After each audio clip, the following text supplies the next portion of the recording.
Welcome. I want to welcome all of our listeners near and abroad who on this beautiful summer day are joining our live with Miss G, our tea with Miss G, and it is our back to school edition. I'm so excited. I have four phenomenal educators, and I can't wait to introduce them to you and dive into the questions we've received about back to school. So I'm going to start with my fabulous coach who is right next to me on my screen, and that is you, Chauncey. I want to welcome everybody to our phenomenal coach, Chauncey Williams, who is joining us today from the Innovation Academies of Muskegon Public Schools. And he is an academy coach for K-8 and alternative. So hi, Chauncey, welcome from Michigan. Hey, Miss G, how you doing?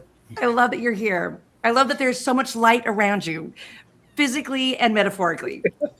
Thank you. I also want to introduce an incredible superintendent who has not had much time to sleep since she was with us in sunny Southern California. She is a new Freedom Rider teacher.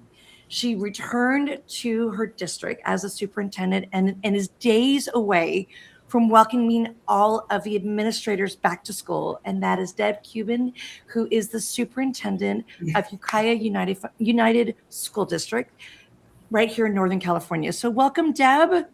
Thank you, Ms. G. Happy to be here. Oh, and when you were with us last week, we heard that there is Summer Deb, which is equivalent to Fun Deb. So I'm excited that your entire district is going to get a little bit of Summer Deb.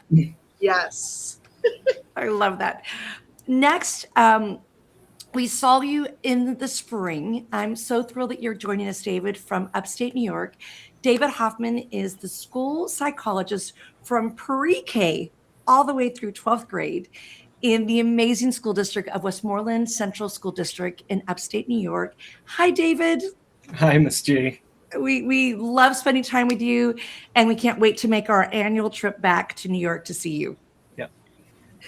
And last, but certainly not least, is Karen Lynn Kazumi, and you are currently in Arkansas, although you teach in Aurora, Colorado.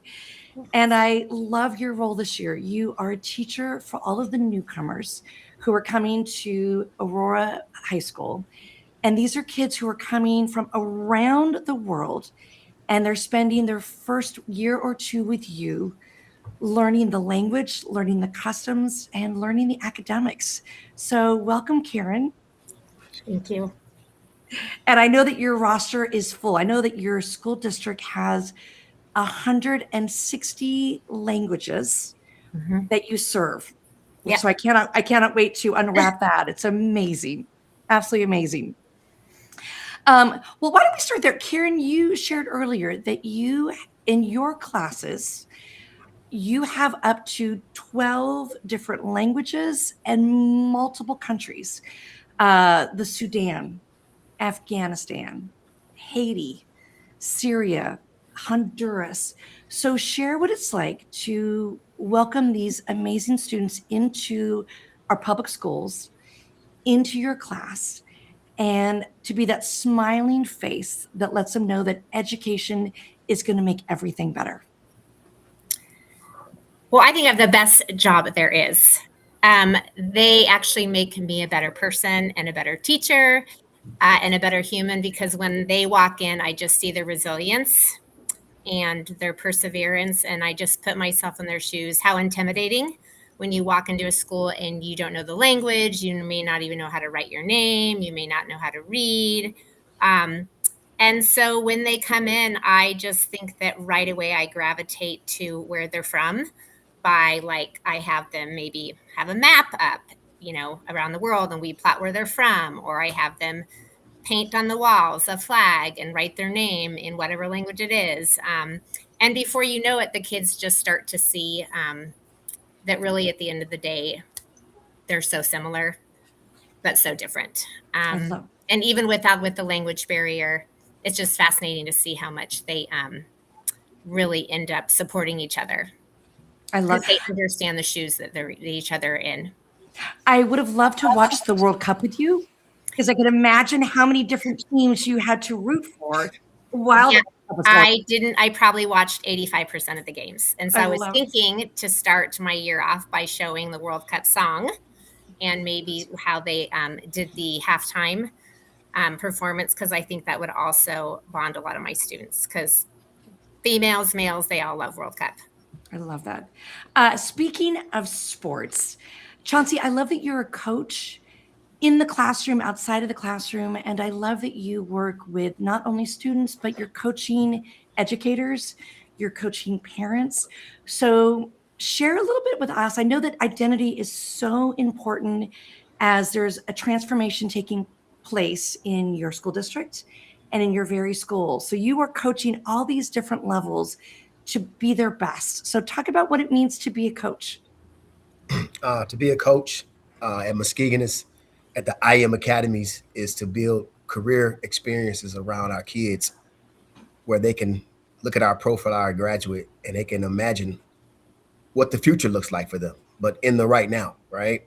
So if somebody's doing math, science, reading, social studies, what does that connect in the world with their purpose? Like when you find out you're good at something, and an adult can advocating adult can tell you, or they can take you. So when you think about I think about the five senses: taste, touch, hear, smell, see, and and you're in that space. And as a student, how can you put them in those spaces intentionally and connect it back to academics, right? So then when they're out in the world and they're saying, oh, this construction is aligned with geometry, right? So then that when they find out they're good at math, now this is where it's connected in the world. So my job and my capacity is to build that around students, but also connect with teachers. And our three goals this year is our profile of graduate, how to transform tier one instruction, where it's a mindset shift like design thinking, where you can use project-based learning, but then also teaming, getting teachers to work as a team with a coach and say, hey, how we're going to meet intentionally around governance to establish these goals for our students to have a true identity in IM at the Innovation Academies of Muskegon. I love it. Those that know, but I've been to Michigan a lot, and I'm going back to Michigan this year. So there is something that Michiganders do when you ask where they're from. So show them the hand and show them where you're from. If you're a Michigander, you know. So perfect. If you ever meet somebody from Michigan, they will put up the hand and they will point to where they're at. So I cannot wait. Now I gotta get a shout out. So it's called Muskegon, right? But if you're really from Muskegon, we say ski town. So I love ski that. town. I love Right? that ski So town. ski town. And speaking of geography, Deb pointed out there is a difference between Southern California, where Long Beach is, and Northern California, where you're at. And Deb, you're just days away from welcoming educators back, and they get summer Deb, they get fun Deb, and I'd love to give a little taste about what it's like to be a superintendent and envision setting a tone from the top down, from you all the way down to those precious babies that are going to school for the very first time. How do you plan a back to school event? Well, this shifted a lot for us during the pandemic. We used to have a pretty traditional back to school with a keynote speaker and talked about our data, and we really blew that up after the pandemic. And we now do a full-blown pep rally. I'm a recovering student activities director, leadership teacher of a high school, also English teacher. And so we do our best to just get our staff excited about welcoming our kids back. Just like kids need to be welcomed at the door, we need to welcome our staff at the door. So we play rally games, and we put together a whole back to school slideshow. We have the staff actually send us photos to kick it off. We honor our most senior teachers and classified employees, and then we also welcome all of our new staff in a very dynamic way. So I plan to do that this Wednesday as well with our administrators, and in the Ms. G fashion, ordered a bunch of noisemakers so I can be very loud and welcoming them back. At our back to school rally, we also have a mascot dance off. So our schools bring their mascots and decorate their section of the gym. It's a really fun, dynamic way, and just get them excited about the school year. I love this.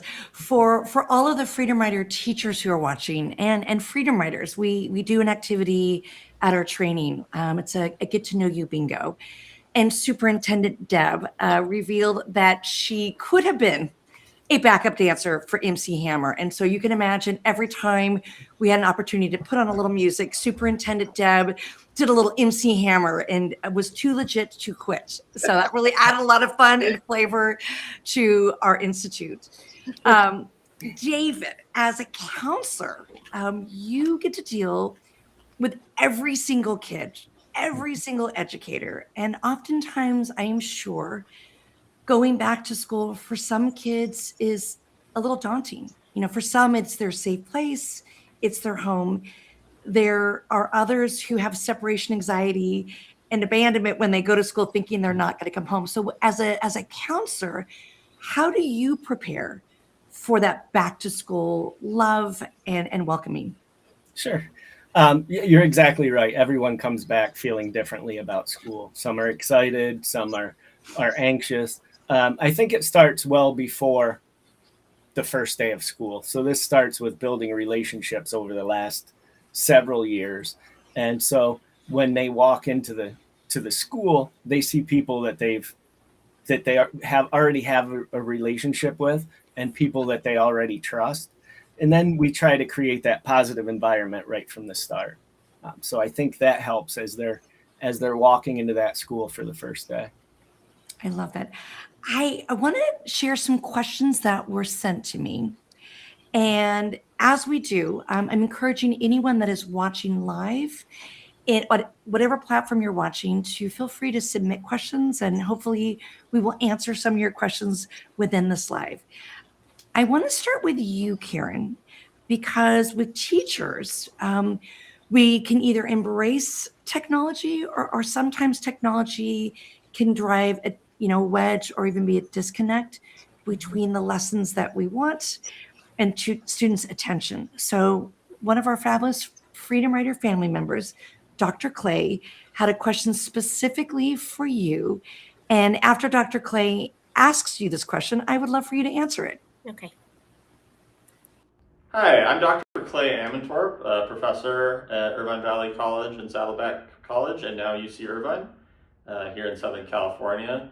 My question is for Karen, and I'm curious about how you plan on addressing the use of artificial intelligence both inside and outside your classroom learning environment through your curriculum and lesson plans in the upcoming school year. That's a great question, and I've been thinking about that. I want to propose something that our whole school at the beginning of the year, like the first month, actually all the teachers show the students the right way to use AI and the incorrect way to use it. I think it could be really empowering, for example, for kids that struggle with reading.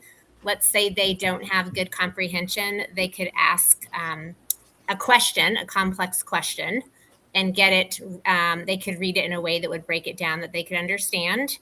Or if you have immigrants and they're just learning the language, you might think, well, how they can read it? They can type it in their own language, and then it could be translated into English, and then they can listen to it. And again, I think if they ask critical thinking skill questions for the AI, that would be one way to use it. I also think it would be good to show them, for example, with writing, to show them how, like, I would probably model writing, say, a paragraph. And then I would show them how if I put it in AI, how it can make it sound better, but that I'm not just done there. Then I have to take it back and retweak it. So just to kind of show like even with the regular writing process before we hit AI, you could use that. I would also teach them, just like you do with primary and secondary resources, I would teach them that when they use AI on any topic, they should compare several different answers to see which one, are they similar or different? And then to double check the sources, like to go to reliable websites and see if that answer is correct. But I do think the whole school right away started and said, this can be a tool. And that's just it. And then finally, to teach them to really ask good questions, not necessarily to find the answer, but to ask a question in regards to what they're learning about, or to say, like, give me an example of. Because I think a lot of kids just want the answer. And so I think that's where it becomes a problem. And Karen, because you're dealing with so many different countries, cultures, and languages, I'm sure technology helps you specifically with like Google Translate. So are It you does. embracing technology? I am, but actually, I feel like immigrants in general, from my experience, they really don't want to use the computer. If they're good writers, they've told me, I don't like AI. I also think if you're working with immigrants or kids, let's say on an IEP, I think it can be challenging. So I have actually gotten away from it. I use Google Translate for immigrants, and I use there's something called Moat. It's a free Chrome extension that it just reads it to kids. It's a game changer. So if you read a second grade level, but you're reading a history text online, it's amazing. And even you can pick a voice, a female, a male. So I'm using it that way, but it's more again as a tool. I'm really trying to go back to paper and pencil because of all the research. So even in high school, if people are high school teachers, we're really trying to get it so that teachers are doing more paper, pencil, and some technology instead of everything's on the Google Classroom. Because also struggling kids, I see them as kind of checking out and not really being engaged if it's just on the computer. Mm. David, I know that people are watching. They might not know some of our education jargon. So I'd love to take something that Karen said and see if you could translate that for people who don't know what an IEP is. So for the non-educators, the parents at home, or folks that were not a part of that language, could you talk about what an IEP is? Yeah. So an IEP is an individualized education program, and really it sets up services for students who qualify for special education services. So it really kind of tracks out their strengths and weaknesses academically, socially, physically, and then it looks at their needs. And then the main part of the IEP is setting goals, reasonable, realistic goals that we then work on for the student to achieve. So it's kind of that roadmap of additional services that we're going to provide to help that student reach those goals. I love it. Can you talk about specifically for young people who may have a learning disability? There are specific things in our code of conduct and education that are there to help students who have dyslexia or dyscalculia. So can you talk about that as well? So sure, a lot of our young students, we find a lot of students struggling with reading. So that pathway through the IEP is to help become grade level readers. So someone might be working on phonics, someone might be working on sight words, and as that, the steps of reading, we start at the beginning and try to get them to the end. So. Great, great. So Deb, as a superintendent, you probably have to know every piece of educational jargon, legal codes. Is it hard when education becomes politicized and funds may or may not be accessible year to year or administration to administration? Is that hard being a superintendent and trying to navigate that when you're just trying to do right by kids? It has been hard, actually. I feel really lucky because I have a school board that is very focused on kids, and they really make their decisions around kids. In California, we've seen a lot of politics come into the school board, and we haven't had that here.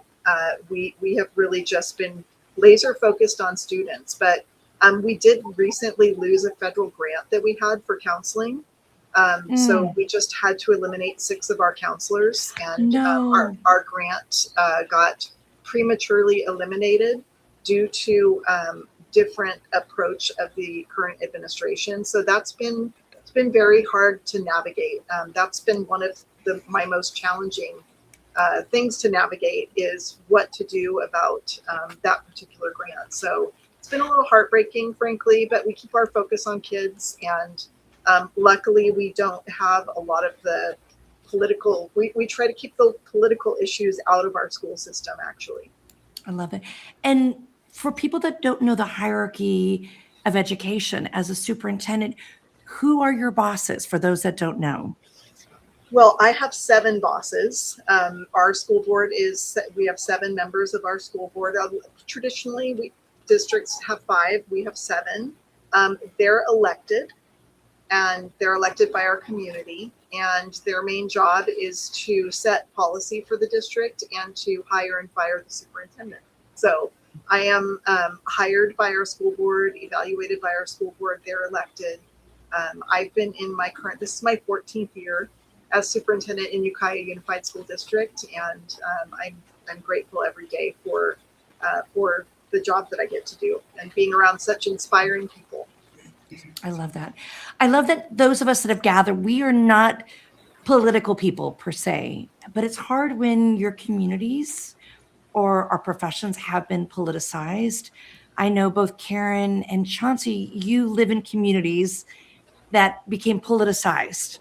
What is that like when you're just trying to do right by kids, coaching and teaching and loving them back to life, and suddenly you're part of a national story, or suddenly all eyes are on a community, and sometimes those kids and those that you humbly serve are marginalized, or they're vilified. What's that been like for you in your day job when those that you serve may be under a microscope by folks that are trying to get elected or trying to get people to a poll?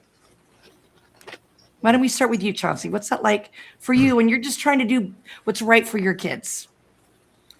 I just think it's about, like you said, it's all about the community. Muskegon is a small community.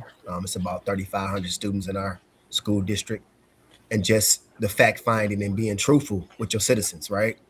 And being consistent with those citizens, because things can get politicized, but then once it's fact checked and everybody's working together, and that system is, and I'm gonna say this word, and we do our best in our community to live by governance, where we try to balance all the voices of our citizens with our leadership, right? So we want to make decisions moving together, a shared vision and a shared journey. And you're gonna have hiccups, you're gonna have barriers, you're gonna run into national news, right? But then as the fact checking and the community learns to galvanize and work together, that's when the students and the citizens know that we can work through things together. Don't worry about the outside noise. Oh, I love that. Karen, you were in a community that was also in the national limelight. And years ago, sadly, with a very public shooting at the Aurora Theater. Mhm. And then also recently, just with the amount of students you serve, you said 160 different countries. Mhm. So what was that like when you were just doing the good work, loving on kids, and suddenly your community is in newspapers and on the nightly news? Was that difficult to navigate? Well, I think fortunately our district or our superintendent did a great job. He was constantly sending out emails to the families, teachers, parents, staff, everybody.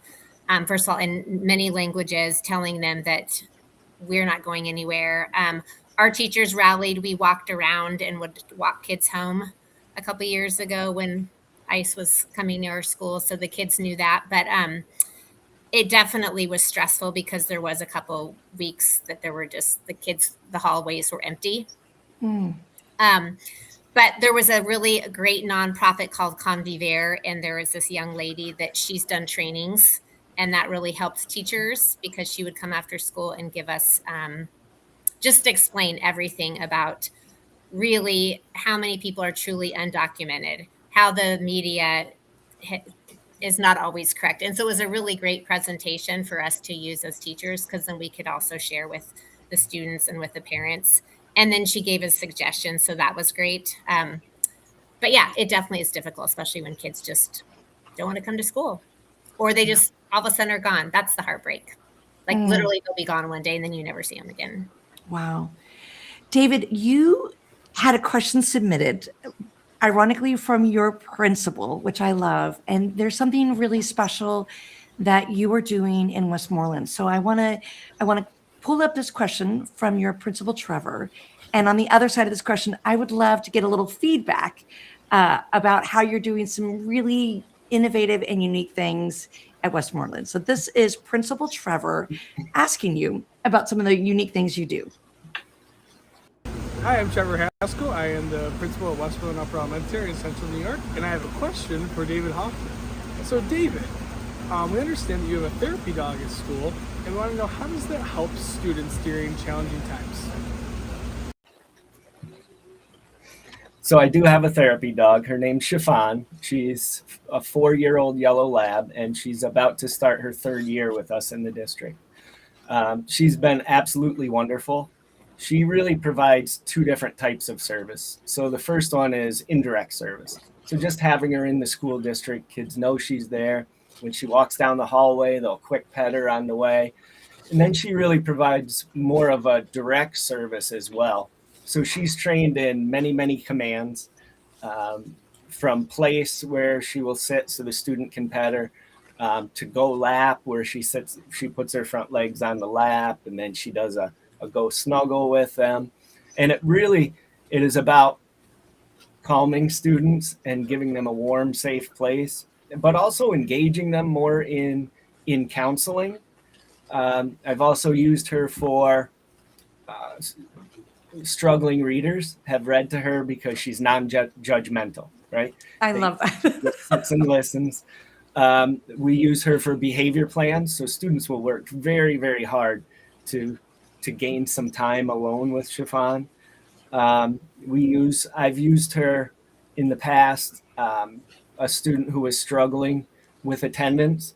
So I gave this student the job of making sure Chiffon had water every morning, and how important it was every morning for Chiffon to have water. And the attendance changed and improved a lot because that student had a job. So it's really countless different ways, but I feel like it's really, it's helped me build relationships as well. But it's just a positive, non-judgmental, loving dog that everyone has access to. I love it. I'm surprised in that picture that you don't see me lying next to her. We took that picture when we were in Westmoreland, and yes. I was obsessed. I just loved the spirit and the energy she brought. So I want to ask you, Deb, as a superintendent, have you ever thought of bringing a therapy dog into Ukiah? It's interesting, Miss G, because I actually just lost both of my dogs in this last year. I am a total dog lover. They were both 13, and I've thought about getting either raising a canine companion for Independence puppy, being a puppy raiser for a little bit, and because our schools are perfect places to help socialize dogs who would go to provide that bigger service. So I would love to. We have a superintendent in our county who has a dog that comes to work with her. It's a therapy dog, and she comes to our superintendent's meetings where I meet a lot of a therapy dog, especially now that I lost my dogs. And it's just, it's the most beautiful strategy. I love it. So David, I know that you took the initiative to get the therapy dog, to get Chiffon. So tell us, for those of us that are watching and need a 4-legged friend for service, what did you have to do in order to bring her into the school system? So I worked with Susquehanna Service Dogs, which is located in Harrisburg, Pennsylvania.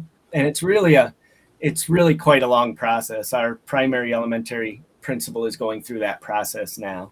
So you have to apply. They only accept so many applications, and then you go and meet dogs, and if they pair you with one, you're lucky. You keep going back until they pair you with one.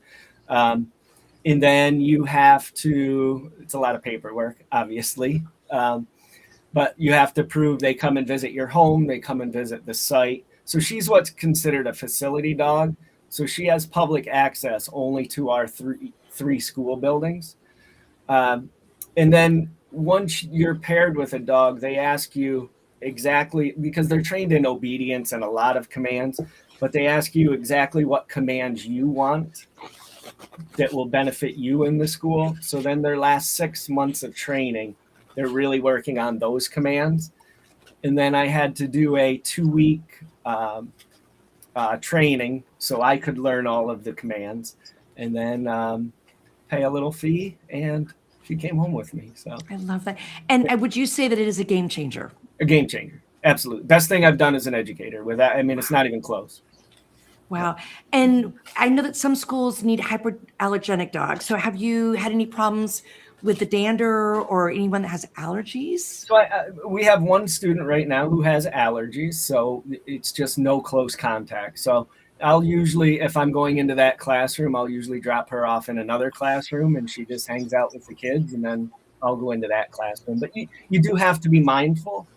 But we really haven't had any significant issues at all. So. Well, Deb, I had a yellow lab named Bo for almost 13 years. So I too am thinking about how do I bring a service dog back into the Freedom Rider world. It was a game changer for us. So maybe you and I should be in cahoots with David. We should, for sure. Absolutely. I would be very into that. And David, you find that the adults are just as excited as the students? Because I know I was on the floor, literally with chiffon. Do you find that the adults are just as joyful and as gleeful when you walk into a space? Absolutely, if not more than the students, as much, if not more. Teaching is stressful, right? Schools are stressful. It's the nature of the beast. So we all need a little time out once in a while, and we have teachers who have carrots in their office and treats, and so she makes her way around and makes sure she visits a lot of the staff members as well. But it's been wonderful for them. I love that. I'm going to turn my attention to the coach, because like any good coach, you got to have a great team. And Chauncey, what I love that you were able to do is you were recommended to be a part of our Freedom Rider family by someone we love, Kathy Cantu. And then you were able to send two exquisite educators to build on your team. And I love, in that honor, both Rachel and Sydney had a question specifically for you. But before they ask the question, I love that they are pumping you up. I love that they appreciate everything you do for them as a coach, everything that you do for them as an educator. So on the other side of Sydney and Rachel's question, I would love for you to answer not only their question, but talk a little bit about some of the unique things that you've been able to do as you're building this winning team. Hi, this is Rachel. And Sydney. And we're teachers at Charles Hackley Middle School, part of Muskegon Public Schools. Chauncey is the reason we were able to attend the Freedom Riders Institute in July of 2024. Since then, we've been able to bring Freedom Riders back into the classroom through our homeroom classes. We've hosted Zooms with Erin and the OG Freedom Riders, taken field trips to the African American History Museum in Detroit, and visited the Grand Rapids Art Museum, where they were showcasing the exhibit As We Rise, Photography from the Black Atlantic. Through Freedom Riders, we have been able to foster special relationships with our homeroom classes. With back to school season around the corner, our question for Chauncey is, how do you cultivate a strict learning environment while also creating a foundation for a relationship with your students at the start of the year? Okay, like with my sisters. Those are your sisters. That's right. That's what I call them, and that's how we roll. And they got a special place in my heart because I've been a Freedom Rider educator since 2011, right? So it's good to have a new family there. So the question said, how do we build, right? How do we build for the academic year? So like I said, when I started, we're in 3 spaces as our goals are growing. And one of them is our profile of our graduate. And in our profile of a graduate, we have things like adaptable communicator, creative problem solvers, persistent professionals.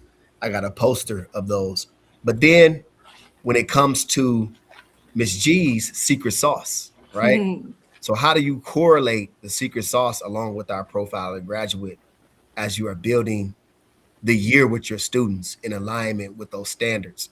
Then I'm gonna say a concept that that's not really new, but it's a mindset shift when it comes to design thinking, right? Getting kids to fail forward, the practice of that, but being in that journey with their teacher where you don't know all the answers. You go, like my title is coach, right? Teachers need to learn to not to be the sage on the stage, but be in the learning community. Celebrate students, celebrate their differences, learn who they are, right? Be able to identify them, their favorite songs, colors, shoes, right? Television shows.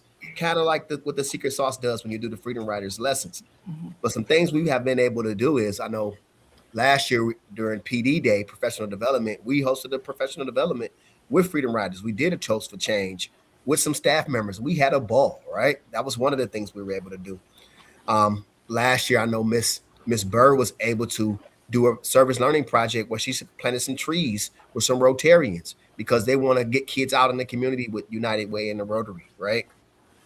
And building that capacity, but also seeing that how can we align our English standards with the Freedom Rider journey, with those diaries? Because when I saw this video, and the Freedom Riders journey for me it means so much to me. I have it next to my Bible in my office, Oh, right? wow. Because Wow. before I became a Freedom Rider educator, I was in seminary getting my seminary degree. And I was always thinking, like, do I start a church? Do I do this in the community? Do I go into prisons? No, it was this. It was being a coach, being a facilitator, and finding the connection and the thread in my community to find humanity, to lift educators in a way so they can see students that look like me and able to build these small families. So that's, Wow. I want my teachers to build families where students will never forget your classroom, where they can see you out in the community and be like, Miss Burr, Miss Hunt, your class changed my life. And that's the impact I want to set for my teachers. Coach Williams, I've been in a lot of churches, and I love when I see the spirit fingers and people pumping. And I feel like when you talk, you have that kind of cadence of a great orator, a great minister. So if you see me doing spirit fingers or pumping, it's because you're an incredible orator, and Thank I you. love I that. appreciate I that. love that. Yeah. Uh, that brings me to you, Karen. We've got two questions. I might mash them up. The first question was from Marissa, and she asked specifically, Karen, what are you doing differently to make your students feel safe in your classroom, so they are safe to speak freely about what is going on in their lives? And knowing that you have a lot of students who are refugees or seeking asylum or may even be undocumented, talk about that safe space. What are you doing to make them feel that your classroom is that sanctuary? Well, I think first of all, I have to lead by example. So I make a lot of mistakes and I laugh at myself because I think that's important because they're going to be really worried about making mistakes. I they love to learn. They want to learn to read also by listening to music. So I'll put up, lyrics in English and I'll kind of dance with them, again, breaking the ice.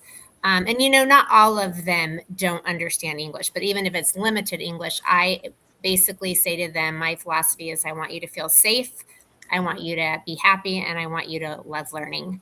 And when I say that to them, even if it's in a way that maybe I have to use Google Translate, and also some of them, just so you know, they also can't read in their first language. So they're illiterate in their first language and obviously English. So that's when I will have to put it in Google Translate and then have them listen. And then I also have that opportunity that I have them try to write and talk about themselves. And again, you're probably wondering how, but I get it out of them by using Google Translate or picking just single words. And then I have them share out. And that really, really gives them confidence. And I usually do that at the end of the year. And then they read it because, again, if they're reading what they're writing, that also gives them confidence. But I also think it's, again, just by I am so intrigued with them. And if they know you're real and authentic, then that also breaks down the barrier. And from the minute they walk in, I want to know exactly where they're from. We've even talked about religion in the classes and how they're different and their beliefs. But I think it's just that genuine attitude. I wish I had more specifics, but I really think it would be lead by example, and they can sense your caring. Well, I've seen you in action. I had the privilege of going to your school, seeing your students, and you are magic. You're theatrical. So you're like a mother and a caretaker and an actress and a coach and all of these things rolled into one. And I think all of you wear many different hats.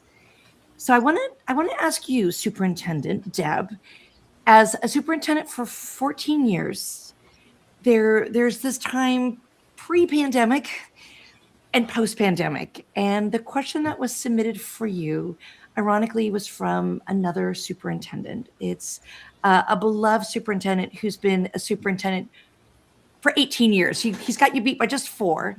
But he wanted to ask you about that transition that you've probably seen, as has he, that kids might be a little bit different post-pandemic. So this question is from Superintendent Rocco Migliora from upstate New York.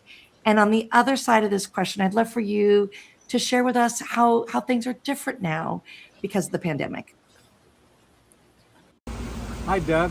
Rocco Migliori, Superintendent of Westmoreland Central School District, upstate New York. I wonder if you could share with us a little bit about some of the struggles you were seeing with our youngest learners, especially since the pandemic, and any suggestions that you might have to help us.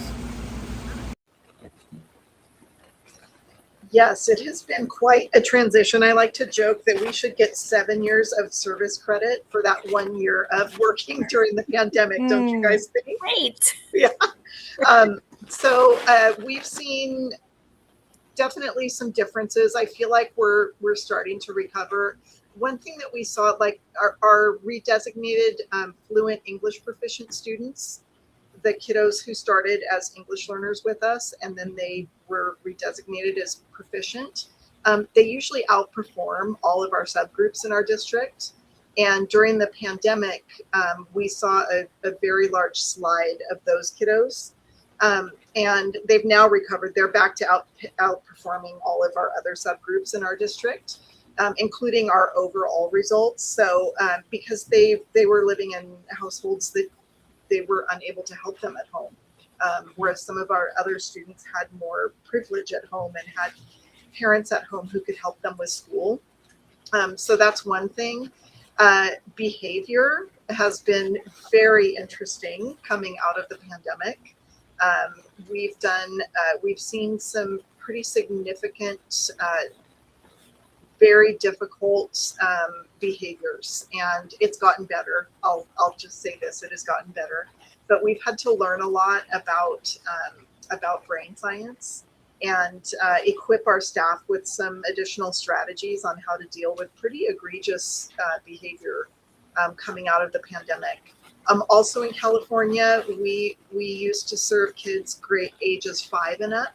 We now serve kids ages 4 and up. And those sweet little 4-year-olds, they are so darn cute. But some of them come into us with some pretty significant behaviors because they haven't been taught yet how to behave in school. So we've been doing a lot of work around that area. By the end, I always remind our teachers, our transitional kindergarten teachers, they always get these kids to learn, and it's just really rough in the beginning of the year, and that's not pandemic related. We're also seeing kids who are behind in reading. Our current 5th graders are significantly behind in reading compared to how it was prior to the pandemic. So we've been doing a lot of training with our teachers, this in the science of reading, and then also we provide a lot of intervention for our kids. But as most of my amazing colleagues on this show have said, the biggest key to all of that is the relationship that we develop with our kids. Coach talked about being that teacher who kids talk about years from now that made a huge difference in their lives, and that's probably the biggest thing that we emphasize, whether it be behavior or reading. Not giving up on our students, even though sometimes they're really, they can be very challenging, but not giving up on them, letting them know that they can do it. Maybe they haven't learned that yet, but they will eventually. So lots of challenges since the pandemic. I always joke around how we should have all been given like relief pitchers for a year. Like just have some relief pitchers come in and give us a little rest. And I would also say our educators are pretty tired. You know, we've also dealt with wildfires up here. And so we've had a lot of challenges since 2017 in our district, but they're amazing. I work with amazing people. Wow. David, the idea that you get to see everything from TK to 12th grade. I love that.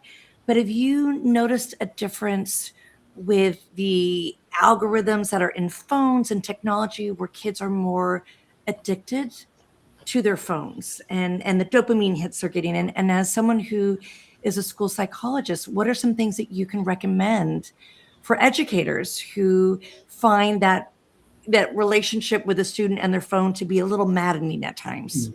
Sure. Well, so in New York State, we now have a law that no cell phones from bell to bell. So the bell in the morning till Wow. the bell when they leave. It was a little stressful for our students in the beginning. Some haven't caught on yet. They're still attempting to sneak their phone, and but I feel like it's just been 1 year, and we're just starting this. But I feel like we're getting more engagement from our students.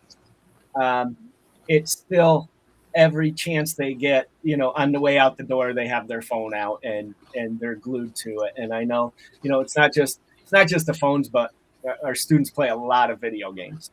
I mean, a lot of video games. When you talk to them, that's what they're doing after school until they go to bed. And it's really changed. It's changed social interactions. So, what we're looking for is responsible, critical thinking students who can have conversations with other students. And what we see a lot of times is, well, I'm going to go home and I'm going to post about that student. So you're losing those interactions that are going to be very helpful long term in life, right?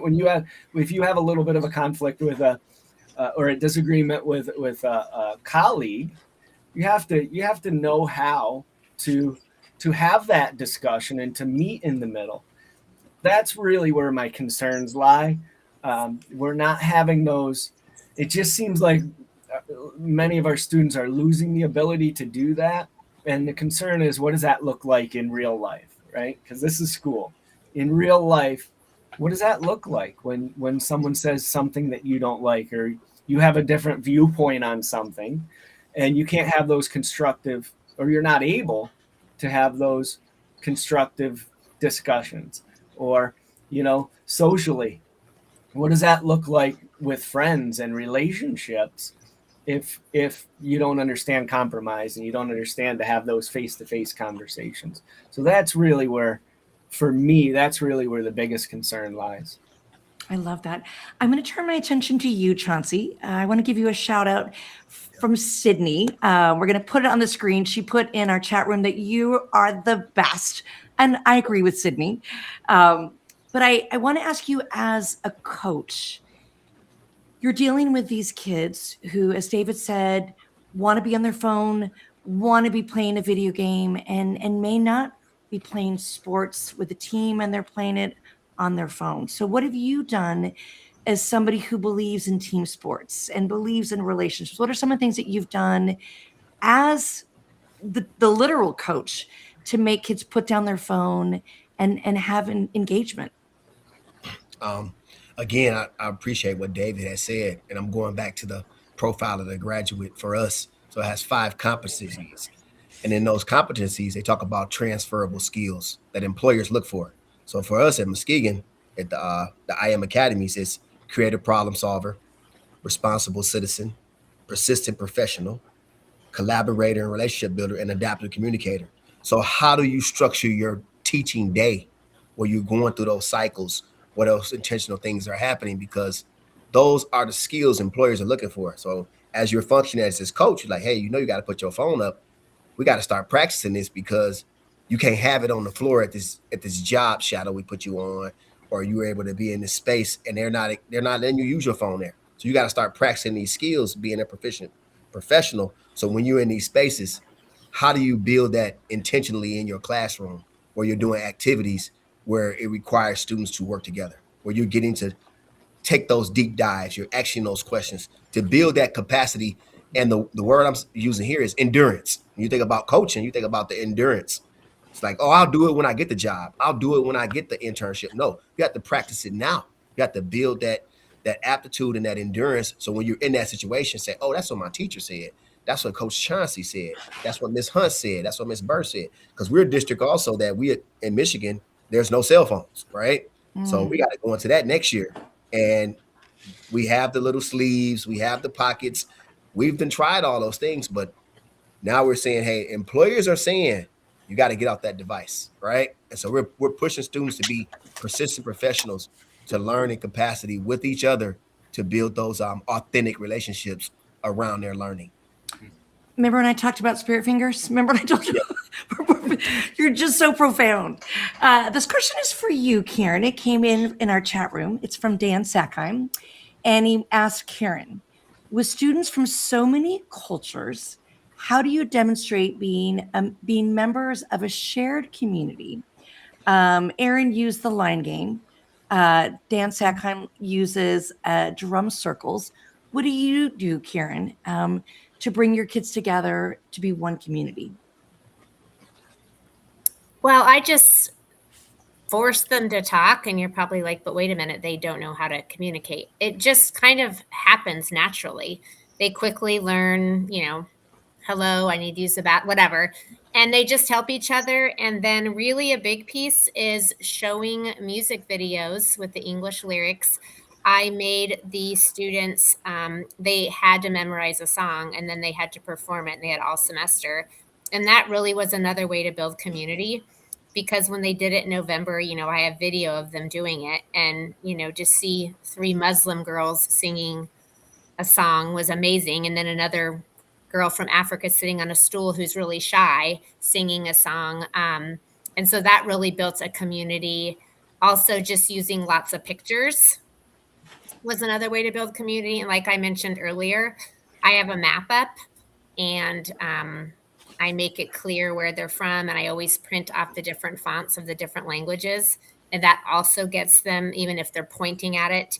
And then a big piece, which I'm really surprised about, is I have pictures always outside my classroom, and like even students I don't know are like, yo, miss, where's my picture?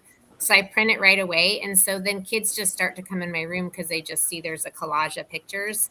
And that just starts that, I don't know, it's just kind of an unspoken message of this is building community, and it's safe in here, and we can show who we are.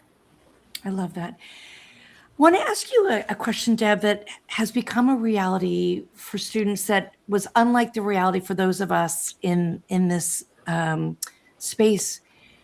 Bad guy drills. We now know that there are so many mass shootings at schools across our country.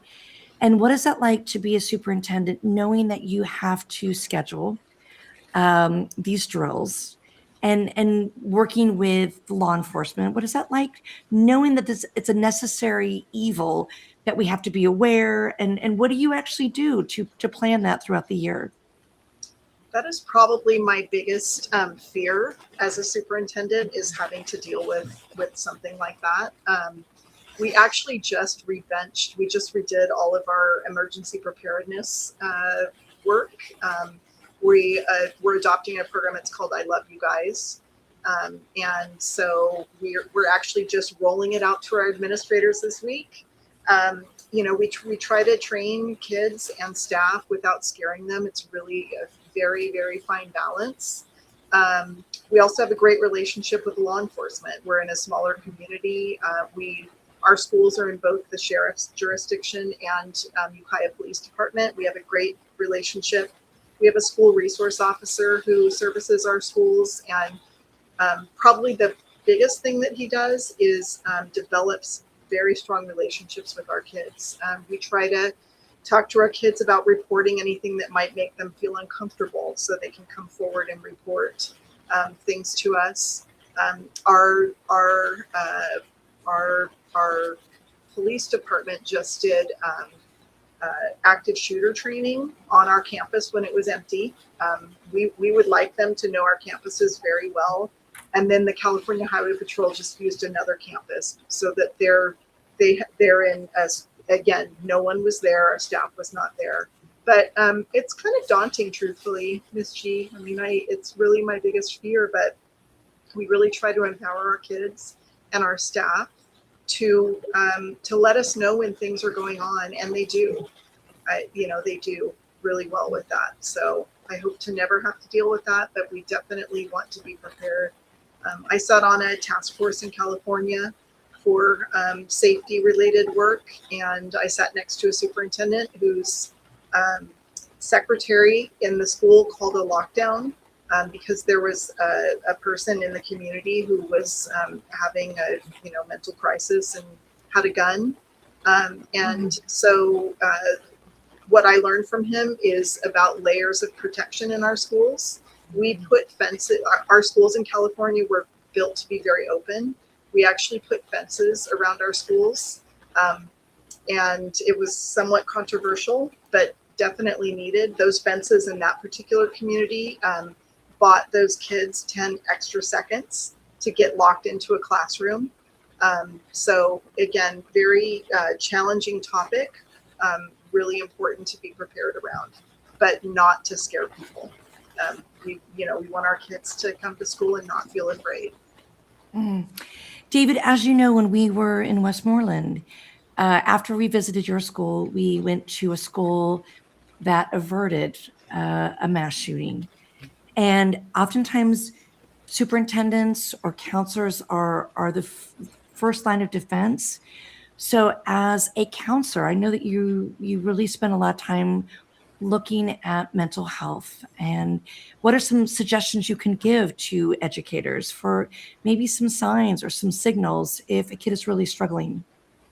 Yeah, so that's the really challenging part, right? We are all paying attention, and I think everybody's sign looks different.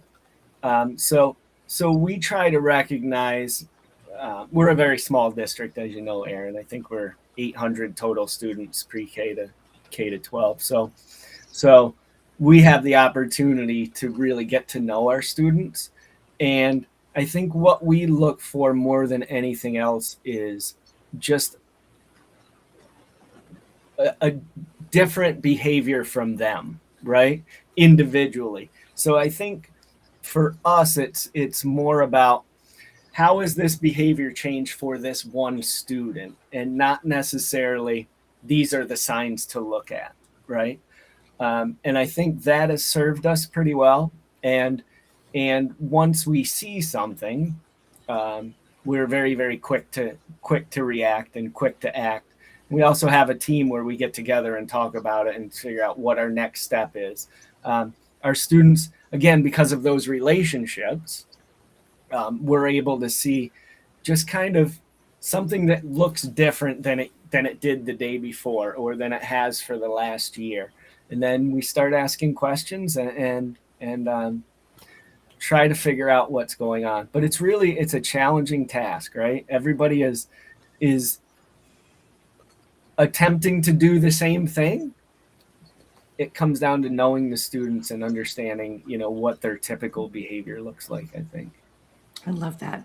In our profession, we have this glorious opportunity to start over. Then in the summer, we get to get refreshed and then start anew. So I'm going to ask each of you to tell me your why. This is a time that we get to reflect and renew and then remember why we chose our profession, whether it's being a psychologist, a teacher, a coach, or even a superintendent. So I'm going to start with you, our fabulous coach. Tell us what your why is and why being in this profession is so important to you. My why, and I was just thinking about that when I was just looking at all the faces on here. Culture and belonging for me. I come from a family. I got 15 siblings. So and I'm at the Wow. end. And I'm at the end, You're right? the baby. So I got a little sister under me, but I was like, I grew up in a house with all girls. So it was always about culture and belonging and how my family celebrated all of us and identified with us and gave us an opportunity to grow in what we wanted to become. So if I had to play school with my sisters, I played school. If they wanted to play basketball, they played basketball. If we played football, right? We did all those things. So when it came to connecting and being an educator, it was an easy thing for me to choose because all I wanted was culture and belonging around me, where I wanted food, music, right? Go places, be around people. and just interact. And that's how family was. I didn't have to leave my house, having all those brothers and sisters. So culture and belonging was my why. Oh, I love that. Karen, what is your why? I don't think I really loved school, and I think part of it was just because of some of the teachers, because school was difficult for me. I always got really good grades, but I also had a solid support system at home. But I didn't really enjoy learning that much, and so I initially went into teaching because I really just have always gravitated to the underdogs, and I wanted to help kids, especially that struggle with reading and writing, to one, learn to read and write, but two, also to enjoy learning and developing their self-esteem. I love it. How about you, David? What is your why? I just want to make a difference, a positive difference in people's lives. It's that simple. That's it. It's not simple at all. It's so noble and it's so just. How about you, Deb? Well, I have the title of superintendent, but I'm always a teacher. I mean, I started as a teacher. I never forget my first day in the classroom as a teacher. I don't know how I became a superintendent. Truthfully, I never intended to be a superintendent, but my why is about kids, and now I hope to, inspire people who are in the classroom with kids so that they never give up on them. And I love kids, and this is my 34th year in education. And I feel so blessed that I have been in this profession for so long and get to be around such amazing people. So my why is definitely kids and people. I want to help clear the way for them now to do great things in the classroom. I love that. When I think of my kindred spirit, I think we all gravitated to this profession that is noble and it's difficult. I think collectively we are probably all overworked and underpaid. But I always believe that education is the greatest way to equalize an unfair playing field. I just think it's one of those civil rights that I believe so strongly in our public schools. So my last question for each of you is I want you to think about in manifesting what this year is going to look like for yourself, for those that you humbly serve. I'd love you to have like a moonshot and really declare what you think this educational year is going to look like. And if we could speak it into existence. So we'll go in reverse order. I'd like to start with you, Deb. What would you like to manifest or see happen in Ukiah? I'm right there with belonging. I really want our kids to feel connected with an adult on campus and feel like they belong. That is the most important thing for me. Certainly academic achievement is important, but I really want them to get connected with our staff and feel totally loved. And I hope our staff feels loved too by me and the rest of our administrators. They're going to feel that pep rally, your noisemakers, all of that day one, and hope it continues through graduation ceremonies. Yes. How about you, David? What is something that you'd like to actualize and see come to fruition? Yeah, so I just want all of our students to feel that our school is their place, like that's their safe place, the place where they want to be, the place where they feel good. That's it. I love that. Kieran, how about you? As you're getting closer, you're within a starting point of 2 weeks. What do you want to feel and see as this academic year starts? I think because I work with multilingual learners that are new to the country, I hope that they continue to assimilate in a way that they're comfortable, but also to hold on to their own culture. And then with that, teach others and other peers about themselves and vice versa, so that they get to know their classmates. I love it. And Coach, what do you want to see happen this year? I know I mentioned culture and belonging, but school, community, and industry has been separate for so long. And as we are academies, I just want to start seeing the eureka moment of all three coming together and being the driving force for my county. Like, just what are the small things that need to happen where adults, students, and industry partners are getting ideas and like, wow, this thing is working. And I feel like I'm part of the school. And a kid can be able to say, I feel like I'm part of the community and the businesses feel like they thriving because it's not a talent pipeline, but it's just the whole part of just being together and seeing the schools producing, the communities producing, and the industries wrapping themselves around our students. So I want to get those ideas to come out. That's what I want. That's what I want to manifest this year. I love that. Well, I'm so honored that you all said yes to gather and celebrate our profession, to treat those that we serve, that there's not a one size fits all. And I love that regardless of your position, you see the totality of a kid. You're not like teaching to a test or a score or GPA. You're teaching to a kid. So I hope that you share this incredible, courageous conversation with those that you know in the profession and those that criticize our profession. And I hope that all of us can start this academic school year off the best year yet. So thank you for joining. Thank you for your comments, and thank you for all that you do to love and serve the children of our country. Thank you. Bye. Thank you. Bye. Thank you. That's amazing.